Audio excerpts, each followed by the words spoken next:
கடகராசி அன்பர்களே, உங்கள் ராசிக்கான கிரக அமைப்புகள்.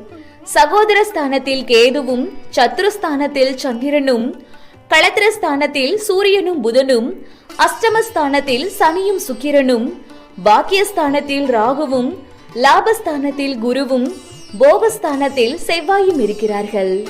உங்கள் ராசிக்கான பலன்கள். இந்த வாரம் பழக்க வழக்கங்களில் சிறு சிறு மாற்றங்கள் உருவாகும். நெருக்கமானவர்களிடத்திலிருந்து வந்த வேறுபாடுகள் குறையும்.